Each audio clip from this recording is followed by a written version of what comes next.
Hello guys, what's up, what's up? Dito na naman tayo sa online gold trading. So, eto nga, ina-analyze ko kanina kung ano mangyayari sa presyo ng gold ngayon. If magbabuy or magsasell tayo. So, anong momentum ba niya? Bearish ba siya or bullish? So, ngayon, try natin mag-place order. Kanina, hindi ako sumali sa Asian session. I mean, kaninang pag-start. Kasi ang dami kong ginagawa. Tsaka, yun.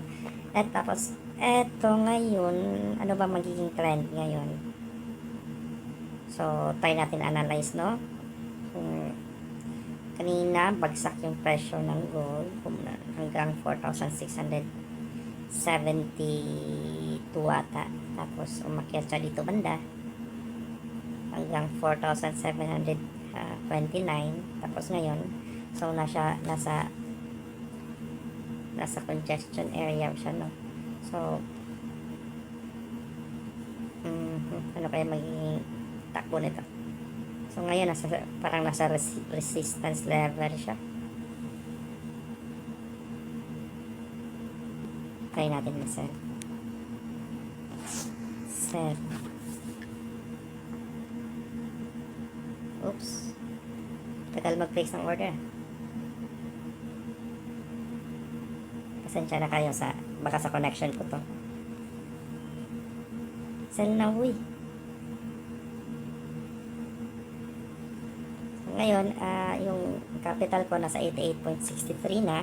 Since last time na nag-place tayo, kumita tayo. So, yun, dahan-dahan lang. Huwag masyadong attack. Huwag isagad. Kasi di natin alam mangyayari sa global market. Stop loss. Hindi na yung stop loss. Stop loss ko siya dito banda.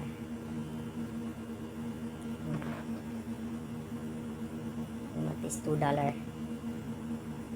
Halimbawa, umakyat siya at least hanggang $2 lang maano sa atin. Pero ngayon, so nasa resistance level siya. Pwede siyang umakyat, oh. So, pero sana, yun. Sana kumita tayo. So, na-anticipate ko bababa yung presyo hanggang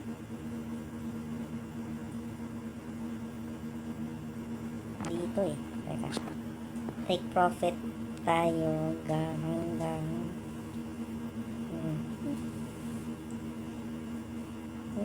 dito. At least may $3, no? $5 pala to. Ilang pips ba? Ayun. Diba?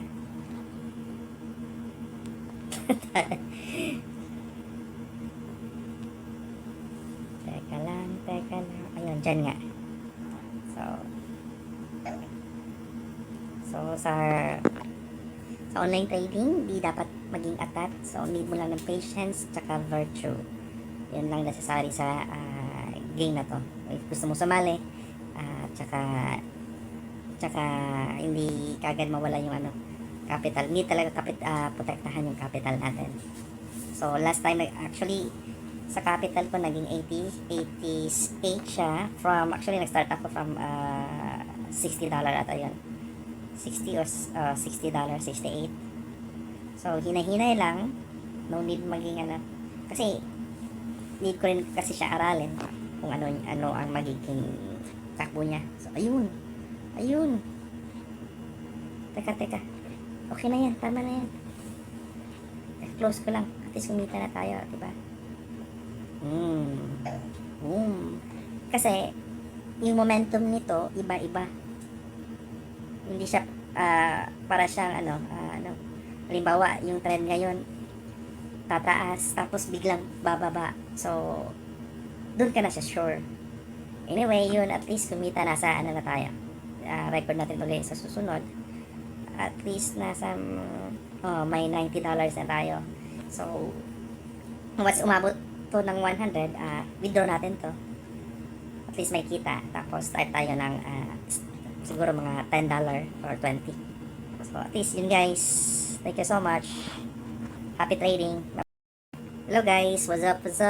Dito na naman tayo sa online gold trading. So eto nga, ina-analyze ko kanina kung ano mangyayari sa presyo ng gold ngayon. if magbabuy or magsasell tayo. So, anong momentum ba niya? Bearish ba siya or bullish? So, ngayon, try natin mag-place order. Kanina, hindi ako sumali sa Asian session. I mean, kaninang pag-start. Kasi ang dami kong ginagawa. Tsaka, yun. At tapos, eto ngayon, ano ba magiging trend ngayon?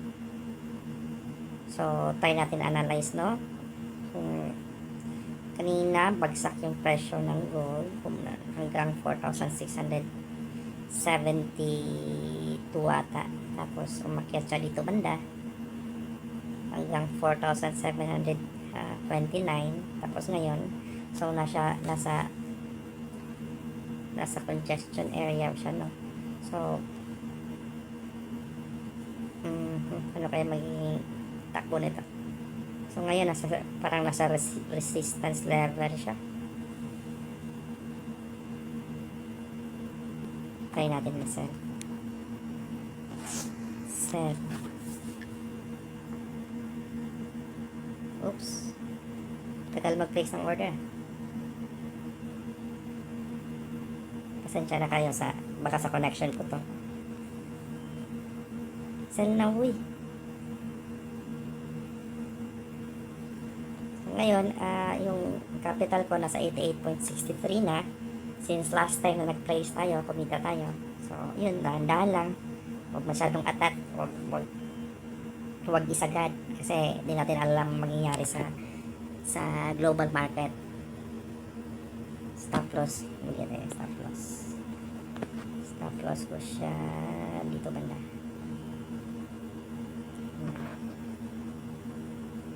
At least $2. $2, halimbawa, umakyat siya at least hanggang $2 lang maano sa atin. Pero ngayon, so nasa resistance level siya. Pwede siyang umakyat, oh. So, pero sana kumita tayo. So, ina-anticipate ko bababa yung presyo hanggang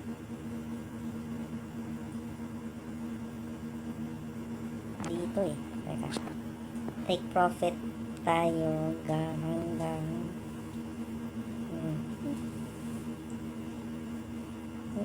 dito. At least may $3, no?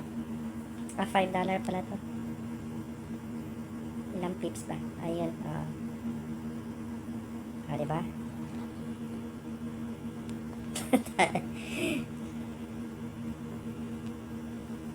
Teka lang. Ayun, dyan nga. So sa online trading, di dapat maging atat. So, need mo lang ng patience tsaka virtue. Yan lang necessary sa game na to. If gusto mo sumali, tsaka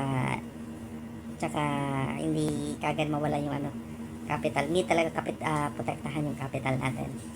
So, last time, actually, sa capital ko, naging 88 siya. Actually, nag-start ako from $60 ata yun.